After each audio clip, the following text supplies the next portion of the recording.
guys. Welcome to Magical Egypt Live. And today I have with me a gentleman that has been really instrumental in moving me from Magically Curious to Magickally Operative. So welcome, Gordon White. Thank you very, very much for having me. Your books and your magic school were absolutely essential to me. And I think a lot of it has to do with you enabled me to create a magical mindset. I didn't even know there was a magical mindset. Well, yeah, you're very welcome. It's funny, it's almost roundabout because Magical Egypt and Graham Hancock and all that kind of like 90s stuff was where I first realized how we think about the world is wrong, which led me to magic, which then led you to me or me to you. So it's a loop. There you go. A magical loop. I love it. It's perfect. Well, while we're there, why don't you lay on my audience your fabulous definition of magic? Sure. So I, most of the time, use the definition that magic is the felt sense that the universe or the cosmos is co-creative, which is to say you are, it's sort of like it's all God who's doing all of this. It's just half of that is inside you. And it's the invitation to a very Hermetic, very Egyptian inspired story that we are almost like designed to complete creation. So that's the Hermetic idea, right? That the creator set mankind in the garden to complete it. And so for me, magic is the felt sense that this is a co-creative exploratory exercise, which is to say the cosmos is a community of beings and we're all sort of working it out together. I recently interviewed Disinfo's Richard Metzger, and he's just completed up a documentary series on magic, talking to some of the 20th century luminaries of the art. And I heard a couple of worthwhile definitions in there as well. So you can say magic is probability enhancement, but that's really talking about enchanting, you know. That's really talking about moving something from the possible to the probable. And that's great. Like, that's what it can do. But we're talking about meaning, which is like, okay, cool. Now I have to live in a cosmos where magic works. And that's for me where the definition is that it's the felt sense that, hang on, I'm in a universe that is divinely incomplete, that is incomplete not because it's broken, but because it's in a process of continuous becoming that we're involved in. I actually really love that. And I did hear in your last interview those two dinner party definitions of magic, the moving from possibility to probability, and there was one about synchronicities. I think the main thing, though, is that when you bring up magic, people think it's kind of like what they've seen on Buffy the Vampire Slayer, and that's not exactly the best representation of magic. Yeah, although I won't hear a bad word about Buffy. No, I love Buffy. Look, I love all of those things. And those, three witches, I can't remember what they were in San Francisco. No, that's definitely true. I have used the metaphor of the dinner party or the barbecue for about 20 years, where because I used to, before Rune Soup was an online magical training community, and before it was a podcast, it was just a blog where I would write about magic.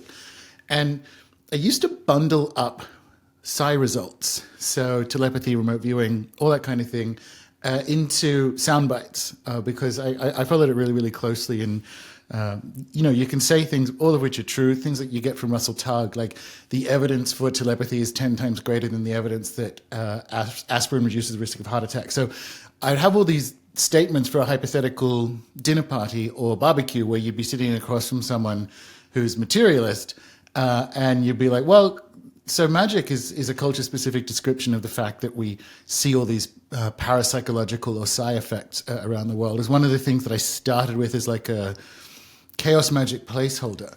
But I was saying to Richard on the show, what's changed over time is that the resistance is gone in most respects. Like you'll find some horrific Guardian reader in Islington in London who is very much down the official line or somehow still reading Richard Dawkins in 2024. But generally speaking, if you're at one of these social events and you tell people you're interested in magic or you do magic or what have you, the other person will fairly promptly tell you, either their big three astrological signs, or they'll have a story about a deceased relative who spoke to them, or a strange dream synchronicity that they would like to share with you. That's a really powerful and pleasant shift, I think, that the field or the pH of culture has moved back to a slightly more magic-friendly position. Yes, a young philosopher by the name of Jason Josephine Storm or something like that wrote a book about the myth of disenchantment. And while I totally agree with that, we have not become disenchanted. What we are not, though, is operative. And that's why your work is so important. Like your next class sounds amazing. It's something about time magic? Yeah. It's about time magic because I've spent the last decade or so building, I think, the best predictive model on an external basis that anyone's kind of using in this space.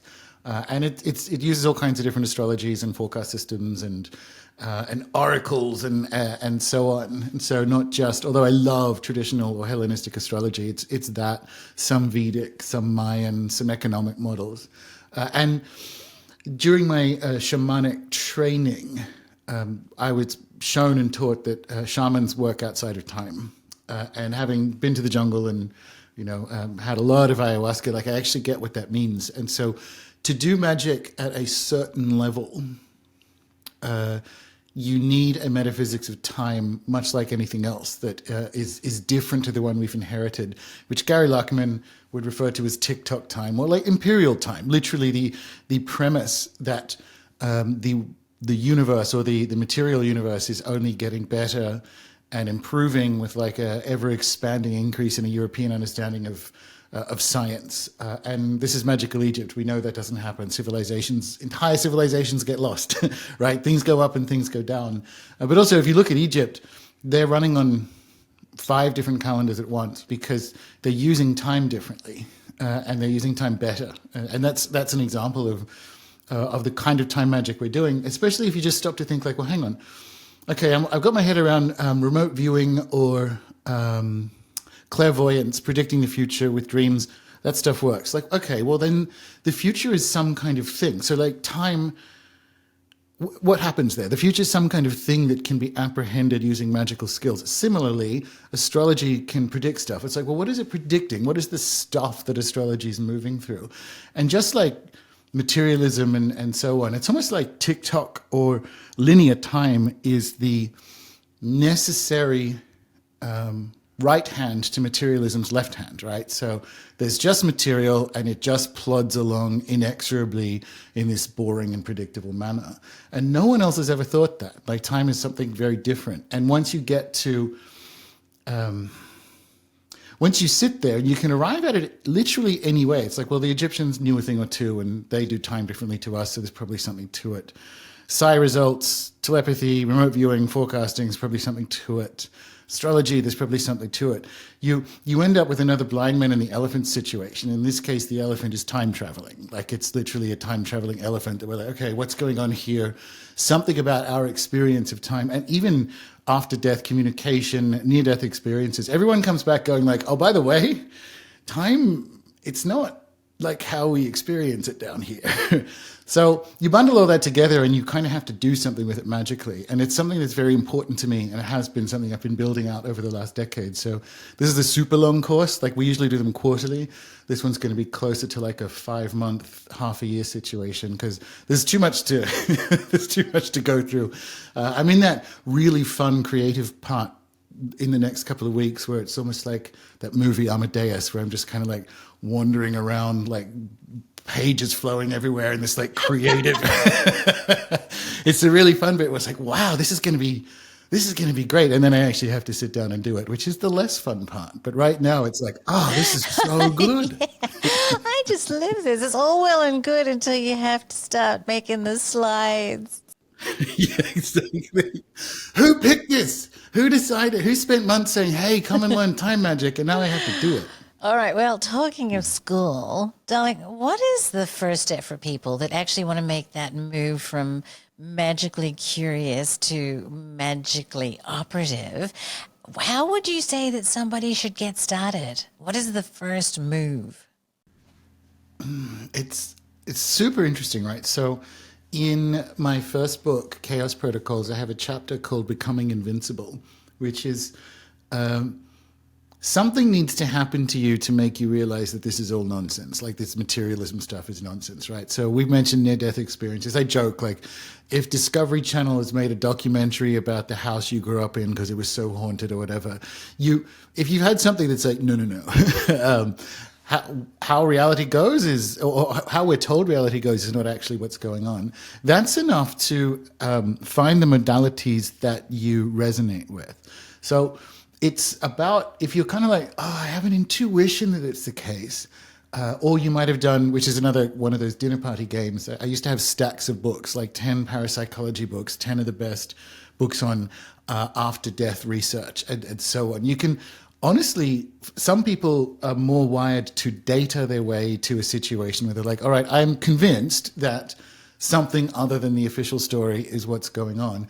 Then it's about finding a modality. Like, what do you like? Are you like, oh yeah, I could probably do some astrology, or I'm really vibing with spell work, like actual, we're talking about Buffy or so on, but like, no, I mean like out in the woods with a hat and like candles, like that aesthetic. Let the tactile experience of the sacred pull you in the direction that it wants to go in, right? Because I think about Rune Soup Premium members, they run the gamut of magical modalities that they're interested in, from a shamanic perspective to a grimoire to Buddhist to what have you. And it's not that they're all the same. I don't think it's necessarily like that as much as it is they're all opportunities to encounter the sacred. So that's my thing. It's like, do you have a Becoming Invincible experience? And then honestly, what it's going to be for you is going to be different to anyone else. My foundational course, which is literally called The Foundations, I hope is structured in such a way that those invitations are emergent as people go through, going like, oh, I like this, or I like that. I want to do more automatic writing and channeling, or I want to do more of this. It's kind of designed to illuminate which path is right for you and your psyche in that moment. But that's generally the process. And I honestly think that's one of the reasons why the so-called West, in its attempt to recover the sacred, has struggled a bit, because we try to put something that is a stirring within your own psyche into a teaching frame that was invented in the 19th century to churn out factory workers. So the trouble with teaching magic is, and this is why I don't do it this way, is you kind of have to, at point 1, know what point 10 is going to look like. Now, that's fine if you're teaching someone how to type or use a sewing machine. Like, I know what the final step looks like. The final step in magic, it doesn't work like that. Like, so you actually have to make an inward pivot or an inward twist to like, okay, well, what's alive for me right now? What is calling to play with me right now, essentially? And that's going to be where you should go. Okay, so follow your magical bliss. Your class actually makes it really easy to do that, because you give us so much homework and movies and books and all kinds of articles and all kinds of crazy things to get ourselves lost in, which is wonderful. And also, let me mention that when I was running my psychic hotline, I don't know, a million lifetimes ago, what was really interesting is we had 5,000 astrologers, tarot readers, that kind of thing, all working for me, all magical people. And the thing that was unique amongst all of them is that they'd all kind of survived some kind of, really horrible experience, whether it was alcohol addiction, sexual abuse, yada, yada, like all of the big kind of trauma things in life. And so all of these people had actually gone to the edge and survived it and come back. And maybe, that has something to do with, I don't know. Yeah, exactly. And I think dissociation is a funny word, right? Like, it's another one of those materialist words for things that most of the time isn't particularly materialist. So when people are encountering like a violent sexual assault or what have you, and they're out of their body, it's like, well, wait a minute. What what do you mean they're out of their body? I felt like I was out of my body. Like that happens. That's after death. That's near death experience. Like, where do people go when they dissociate? So the human will, because we are remarkable organisms most of the time, these capacities will come online to keep us safe. That's a very shamanic view of the human. The human body doesn't do anything wrong. And from a shamanic healing perspective, we have to find out what the body is actually doing, or the soul or the psyche, and understand its logic and help it to complete a process. So I think a lot of people who end up with these capacities, some of them, it's because of the trauma, so to speak. It's not quite correct to say it like that, but you know what I mean. But also there's a much scarier and usually less common, but nevertheless quite prevalent thing, which is people who have these capacities, especially if they are, let's say, destined to put them into service of the sacred, end up unknowingly on, let's just say, the right side of a very long-running cosmic war. And so people who have these capacities, the fact that they work and the fact that you can talk to your guides or you can call in angels means that there are things like angels and other spirits, and all of a sudden you're like, oh, I'm playing a much bigger game than I realized. And again, that's one of the things we trip up on in the West, because the experience of magic front runs the metaphysical implications of it. So it's like, wow, I can talk to spirits. And then you're sort of halfway down the road. It's like, wait a minute, spirits are real. What are they doing when I'm not calling them? What's happening? Right? Whereas if you look anywhere else in the world that has retained a healthy way of moving this knowledge and information through the generations, they are very big on protection. They're very big on making sure that you have the right kind of spirit or angelic alliances as you move through it. We are better than we were when I started doing this, but it's still like, ooh. I end up having to, in a shamanic healing practice, I end up taking some very interesting things out of clients who have, picked stuff up out in the world. Yeah. No, look, I was just teaching my temple teachings class, which is essentially tantric teachings based on Tom Kenyon's channeled work about Mary Magdalene and her sexual ascension work. And I thought I would just have fun and kind of, throw in a class about my own paranormal sexual experiences. And about 3 times as many students showed up to that class as any other class. And the reason was that they had experienced these, which first of all blew my mind.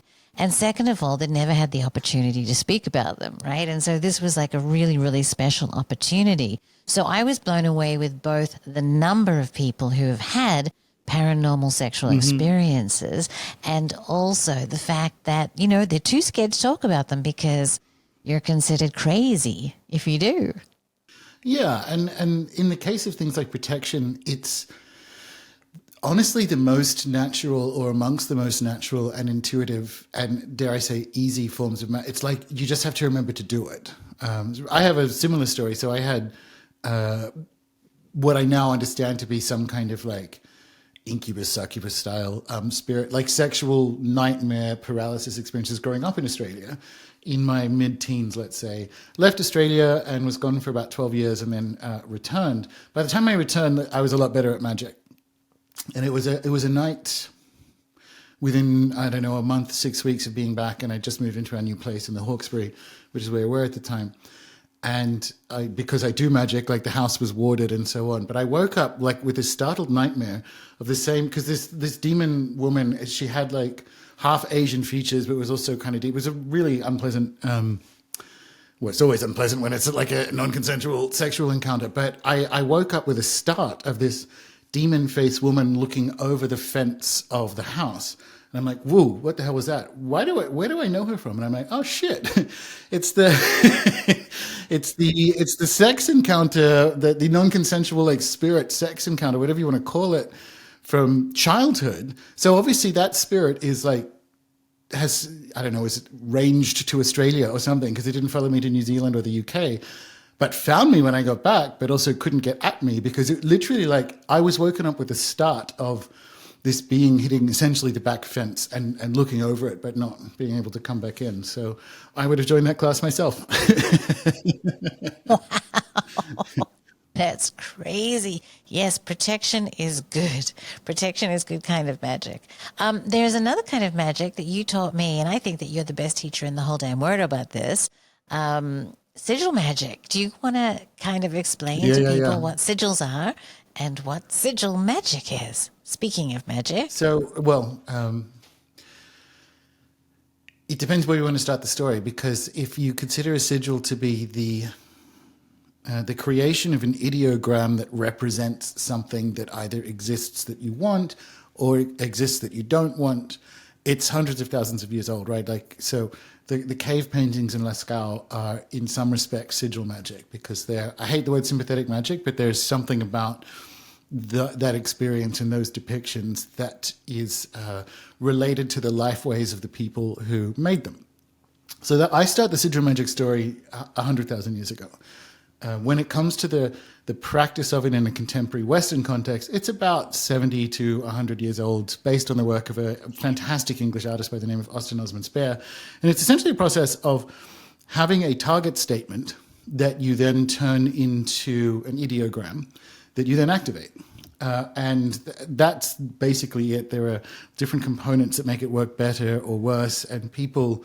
So we're doing a sigil a day project at Rune Soup for this year at the moment. I started. Yeah, it's cool. And people are doing the most incredible... Some people are doing entire paintings and so on, because the sigil magic, why I like it and why it's the doorway to a lot of the different Rune Soup modalities is it's kind of like one of those fish that has its own little luminous light that attracts things to it. So sigil magic seems really simple, and you get near it, and fairly soon they'll start to work for you. And then all of a sudden, you're in this magical universe where it's like, oh shit, this works. Like the implications expand out in every direction. So which part of it works? Is it the little drawing? Probably not. Okay, so is it the words in the English language? Probably not. So is it the intention statement? Okay, now we're getting somewhere. Now we're getting to how and why this may work, which is my intentionality, what I put out into the universe. We come back to this notion of co-creating. And sigil magic is just a really simple, like, idiot-proof way to begin that powerful inner turn towards accepting your co-creative responsibilities, because you can just do it. Like, it's all well and good to say, manifest. And I honestly really do like white girl manifestation stuff, love it. But sigil magic can give you the structure or the rigor to start to see semi-reliable results, so that you can then go, all right, well, I need to, one way or other, get to the bottom of or get better at this. And then you're on your own. Then it's like, okay, well, I'm going to take it in this direction or that, and go from there. This is so funny. One time I was teaching a friend how to do sigils, so he did one. I will see a purple octopus. And he did. He went home and there was one on The Simpsons or something, and then he saw a big truck driving by with a purple octopus, and I'm like, what a waste of your first sigil. Well, because sigil a day is really good for that, because you just, not so much you run out of stuff, because my subtextual goal for people embarking on the project is to do the desire work and to unpick, because the desire is literally God wanting to do something in the universe through you. Like, that's what authentic desire is, right? And we have fucked it up with capitalism and all the rest. It's like a mess. So having to ask yourself, what do you want? What do you want? What do you want? 365 times. You're going to be forced into this other layer of desire work. But it also means you can do fun stuff. Like I joke that it's in sigilling for encountering lewd vegetables that look like, private parts. Why not? Like, it just makes the world more fun. But it shows that magic's work. Like, purple octopus is funny. It's actually a pretty good one, because like it does nothing but make the universe more fun that happened. You've thrown me with the lewd vegetables. Mm-hmm. I've grown a few in my day. But I want to switch gears a little bit, and I want to talk about something that you've been talking about quite a lot lately, and that is the imaginal. Now, my first experience with the imaginal was doing some inner child work. And what was interesting to me is that I thought about it. I imagined the whole scenario. I'm going to go to her, open the door, hug her. everything is going to be absolutely fantastic and voila, I will be healed. But in reality, when I was actually doing the active imagination, I walked down the corridor, was trying to open the door. She wouldn't let me in. And that's when I realized, man, this is not imagination. This is something altogether different. So tell us about imaginal, the imaginal. So just as a sidebar, inner child work is time magic. So reparenting the soul, I would say 40% of my shamanic healing clients are on a soul retrieval or inner child journey. And it's time magic because it shouldn't be the case that you can enter into an imaginal state, understand and bear witness to the experiences of a soul that you fractioned off when you were a kid during a particularly traumatic part. Understand and hear and validate what she went through. Update her that, as a matter of fact, you're not just an adult, but a fabulous adult now, and she can go and play. The amount of energy that unlocks in your psyche and your life is unbelievable. And that's time magic. That shouldn't work. You shouldn't, well, I mean, it does, but you should not be able to travel back to a version of you and change the timeline effectively so that this child isn't operating in trauma, come back to where you are now and have this tremendous change, like the synchronicities and weird stuff that goes on when people go through this. That's time magic, right? And that will, in fact, be part of the course as we get towards, I think, December, to be able to do that form of reparenting. Every other culture in the world has some version of this. And an awareness that the human being, including the Egyptians, they had this down to an art, is a multiple or is an ecosystem. So that there are entire parts of you that need to be brought back in. This is why shamans do soul retrieval, right? And the metaphor I like the best for this is a river. If you've ever, last time you were in a plane flying over a river and you see that there are streams that sort of split off from it and sometimes come through and don't. Those are soul parts that you can actually restore back into the full consciousness or psyche of the stream, right? So that's a way of understanding it, but that's time magic. As for the imaginal, it's a gateway.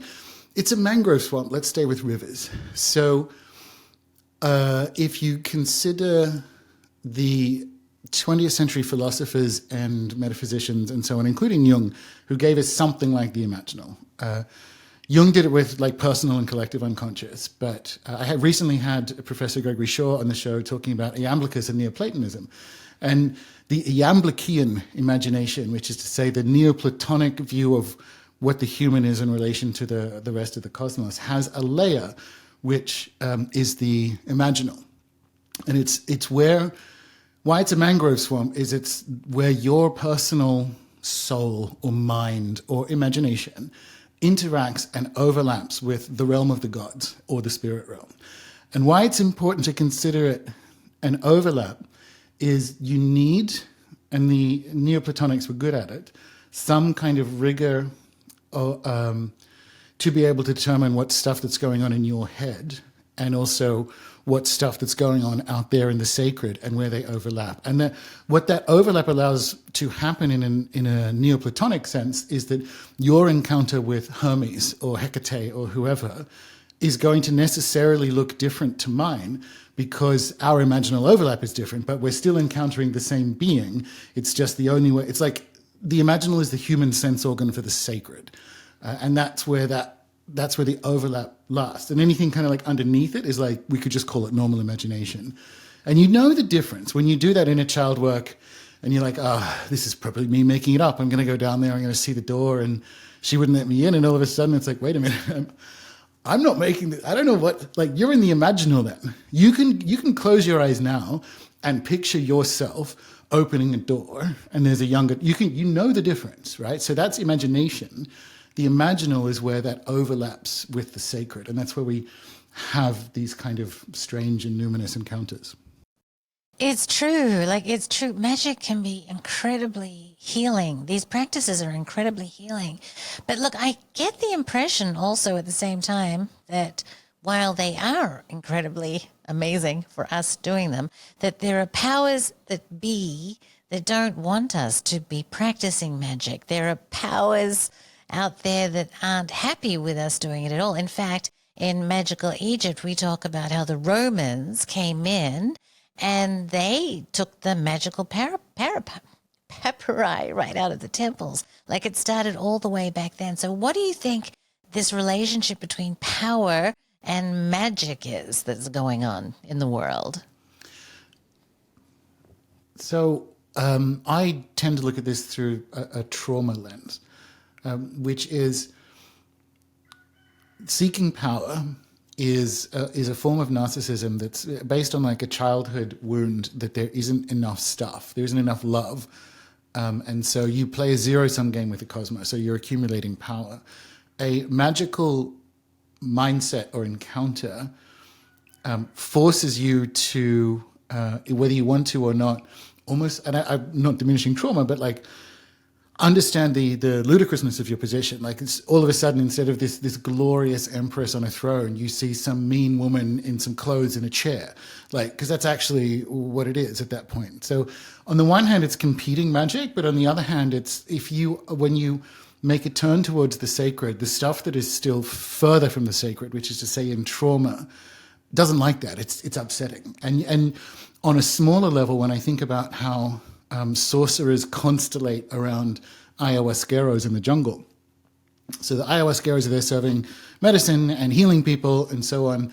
The sorcerers try and pick off or pull energy out of those ceremonies for their own uses. So a big part of the job of the ayahuasquero or shaman who is holding that evening ceremonies is to make sure that energy, those sorcerers are kept away, that energy and those assaults are kept away.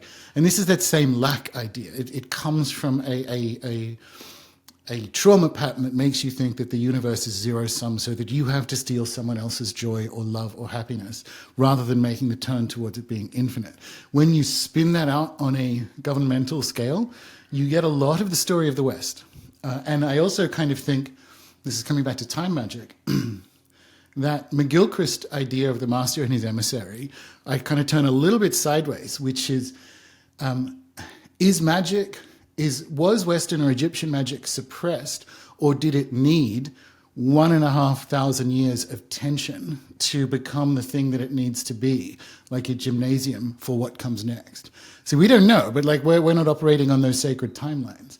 But I view the Roman suspicion of magic in particular as classic trauma. It's a belief. It's the curse of scarcity, and that's kind of how I look at it.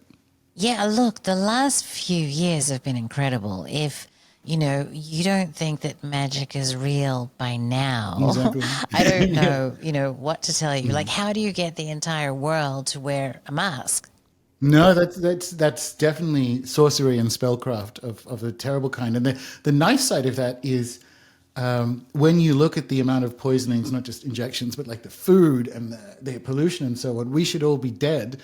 And the fact that we're not is grace. Like truly, like we are alive because of magic. So you can kind of glass half full or glass half empty the last 4 years of. But one way or the other, that glass is filled with magic. It's like we're all alive because of magic, or they tried to kill us with magic. The answer is yes.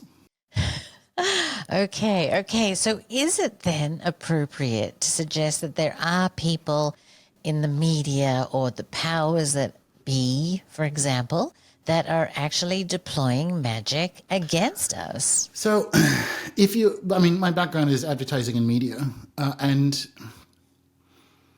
I remember one of the first internet jobs I had at the New Zealand Herald. And this was just as coming out of the dot-com crash, and we were charging thousands of dollars for little banner ads. It was the very beginning of an industry. But I remember talking to one of the banks who was putting an ad for the weekend, and they would put the ads in on Friday evening for the weekend because that's when the interest rates were set and they knew what they could offer over the weekend. It was the most important moment in their ad campaign for a week, because everyone goes out and buys houses or whatever. And a slightly different color of blue would materially impact how effective these ads were. That's magic, but the people in the ad agency weren't there like calling up Astaroth. Like they weren't there like summoning spirits to get the ad to work. But everyone who works in media has that, I don't want to say surface in a mean way, but has a surface understanding of magic, because that's what they're doing. They're just most of the time not putting it in service of the sacred, let's say. That's most of them. So people kind of know that. People know that in their own lives. You know, and this is a real Jordan Peterson thing, but honestly, if you tidy your room, like, or if you tidy the house, whatever you want to call the energy in it, it shifts. So because the universe is magic, or the cosmos is magic, like everything is magic. Now, as for very specific forms of sorcery being used, historically that's showed up unevenly around the world. I know people like to suggest that Super Bowl thing, like the Super Bowl, let's say, ceremonies fit more in the media image magic kind of thing. And awe, trying to be different. But people are very like, and all of those people, when they're doing all that devil costume, they're trying to just kind of shock people, I think. And also I think that I have a very kind of like Jungian understanding or frame for how stuff like that happens, which is at certain times there are different archetypes or forms that are closer to the surface, if you will, of the collective imaginal or the collective unconscious. And we're absolutely in one of those times where the gargoyle-ish is quite close. And unfortunately, if you don't have a magical cosmology, you end up having to explain that at the level of materialism, which is to say, well, there must be some kind of, like, it must be Hillary Clinton in the basement of a pizza shop. And like, it actually doesn't need to be that. It actually, because the universe is alive and filled with spirits, and artists and creators are the antennae for these beings, these beings can impact our world without Klaus and Hillary and everyone, right? Like, they really can. Now, which isn't to say that the people at the top have healthy belief systems, but the appearance of certain patterns in the sacred isn't necessarily because someone in a back room has summoned them. Like, they have their own lives. They're doing their own thing. Are they here? Yes, 100%. They are here, but they may not have been called in the way that we would understand it in a Hollywood sense. What's really interesting right now is that you have all these people like Tucker Carlson and Candace Owens talking about there are evil forces out there. And then you have, Russell Brand and others turning to Christianity. I mean, that's really interesting. So it was going to be my example on the left. So you have famous examples on the left, Paul Kingsnorth, Russell Brand, all of these people making a Christian turn, which I support. Like, people, like, if that's what calls out in your soul, if that's how you want to express and experience the sacred, go for it. But I also know that this is another trauma response. Like, if you don't have a language to understand what's happening, which is the appearance of beings that are here now because they have a composting function in the cosmos, we're ending, let's just say the West, but like we're ending this way of governance, and it ends in war, frankly. But these beings that we interpret as demons here to destroy the world kind of are, but it's microbial. It's like compost. They're literally composting it. That's a more shamanic understanding. But if you don't have a language for that, I very much understand why people go Christian, because it's like, there's some shit going on here that I didn't even think was real. Now it's not just real, it's here. What do I do about it? And if that is the trigger or the cause for your sacred turn, so be it, for sure. Look, I hear you. I agree with you. It seems like it's naive. There's a naivety, right? Where it's the devil, it's Satan. Oh, absolutely. 100%. Yes. That's the trauma pattern. And also the thing that people say about conspiracy theorists is that they can't handle the nuances of reality, so they need an easy answer, which is bullshit. Because if you want an easy answer, get a Fauci soundbite out of the New York Times. Like, the official story is or ask an Egyptology department how old the pyramids are, right? Let's just stay on brand with it. The nuance is in the multiple stories. Now, when people start to have their anxiety lifted because how they thought they saw the world isn't how it's going, when they start to depattern, a lot of people, if they get too scared, will pick an easy answer. And Orthodox Christianity in particular is a beautiful ornate, easy answer like a stained glass window, but it's an easy answer. It's like literally orthodoxy has an answer for everything, and not like a southern snake handling tent revival, like, oh, the world is 5 minutes old and a demon did it. Like, no, orthodoxy's grappled with like really interesting philosophical ideas for 1,500 years. So you will have an answer for your concerns in a map like that. And I think that's what's going on. Because everything is being depatterned. It's not just, oh, I think evil spirits are real. It's families are being, well, I don't know how you want to say this in a nice way.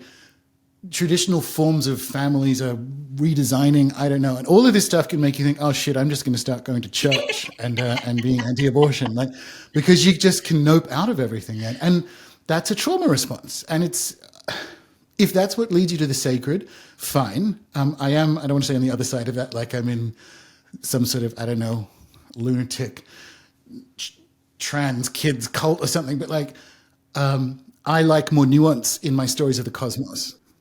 Yeah. Yes. That's my point. Look, Jesus. Okay. In fact, I just saw that you had started a Substack. It's like 2 days old. That's why you didn't know. Yeah. Yes, and I read like the first 3 lines. And look, I had a really bad drug experience once, and it like completely freaked me out. And the only thing I knew to do at that time was to pray to Jesus as well. So like, I totally get what you're saying. Yeah, definitely. I mean, the psyche is something that, like, it's going to stir in its own peculiar time. And I think a lot of people are stirring now because we've come to Earth to both bear witness to and be the energy of this composting change. So it's more like the most important thing you can do is not gaslight yourself when that stirring happens. It's just, okay, no, that's real. Like, and I go to pains not to say negative things about Christianity because I'm really not negative about Christianity at all. But if the stirring is in that direction, like go in it. Ganesha is actually quite a good choice. Kind of like Jesus, there are some beings or forms that are that have horizontal applicability outside of their system. So that was a good call. But if you look at, say, the Greek magical papyri and the Hellenistic era, you find that the worldview of magic is magic, which is like, this is all some kind of alive, and it's filled with beings, and inside these spells, these papyri scrolls of spells, is Jesus and Hecate and Amun and Ra and Mary and Isis, and like the whole gang is there. And it's because this works, and they are like, magic is an expression of the sacred, and the sacred looks and sounds like all of these different things. I know. Sometimes you just forget. Like, I was working on the script for Heka, and I just like hit a wall. I didn't know what I was going to do, and then I'm like, magic, And so I did some, and yeah, the script was finished within 3 hours. But like, I am totally a neophyte. I'm really just a beginner. But yeah, it makes such a difference. We don't. So how I do it is like, we don't get what we want. We get what we believe we deserve. So if you haven't got what you want, like, it's, and I'm not blaming people for being poor or any of that crap. What I mean is, oh, my magic didn't work. It's like, okay, I have 3 follow-up questions. And by the 3rd question, it's like, oh, good Lord, my father didn't love me. And that's why, like, yep, that's where you go. You don't believe, you fundamentally do not believe the cosmos has good things in store for you. Why is that? Oh, because I grew up like blah. Okay, let's go and do that work and watch as the cosmos changes around you. You have to become the person that your dream life happens to. That's how it works, right? So when people are like, how come magic doesn't work? It's like, it does. It does. You're just, I mean, I'm riddled with trauma like everyone else is, but so I'm not like on some high horse here. It does. You're just riddled with trauma because that's what being a human is. And that's where the work is, the work of transformation. Look, that's super interesting because like Chance and I actually just made a deal the other day that we need to increase our needs, man, because like we really truly have found that the universe doesn't necessarily give you what you want, but you get what you need, just like that Rolling Stones song. And look, I can rest in that now. It's like a warm bath that I trust in because Not too long ago, I was living in Los Angeles. I was living on white wine, chocolate, and cigarettes because I was so incredibly stressed out in my life. And then whoosh, I did some magic and everything changed. And, within a week of that, I was in Australia. I had broken my neck and I was kind of freaking out at some level, saying, oh my God, thinking American style, how am I going to pay this $50,000 medical bill? And in comes the administrator and she's like, your bill is $50,000 and the government's going to pay for it. Boom. And have you lost your income? Because we'll give you income replacement. Boom. And I'm like, wow, this is amazing. And ever since then, I've been able to rest in the knowledge that I'm safe, within this universe. And you just need it to happen once for you. It's not like you're living your dream life. You just need to have it happen once for you to understand that is in your capacity and that the universe it's always there, and it's literally like it is manifesting what it thinks you want. It's just that you don't think you deserve these things. So as soon as it happens for the first time, this is why I like sigil magic and so on, is that you'll get a result that's like, fuck, there's no way that this was anything other than. And so you're playing a different game and you're playing a better game. And so I have down days and tantrums and all the rest of the things that someone in their 40s shouldn't have, but when you have a miraculous response from the universe like that, just once, then it's always in play. And it's a journey of coming back to it. Like, oh yeah, magic. I should do some magic about this. Well, darling, I always love talking to you so much. I always learn so much. So why don't you let the lovely people know how they can find you? It's runesoup.com. That's where you'll find everything. I've just started a Substack, as you said, because I got sick of the newsletter function on the website. That's it. I just ported it over. So it's on Substack, YouTube, obviously, but you'll find anything that's going on. And the membership stuff is all at runesoup.com. So thank you, darling. Thank you so much. It's always wonderful. And we'll have to do this again soon. I appreciate your time so very much. Yeah, you as well. Always a pleasure. Definitely.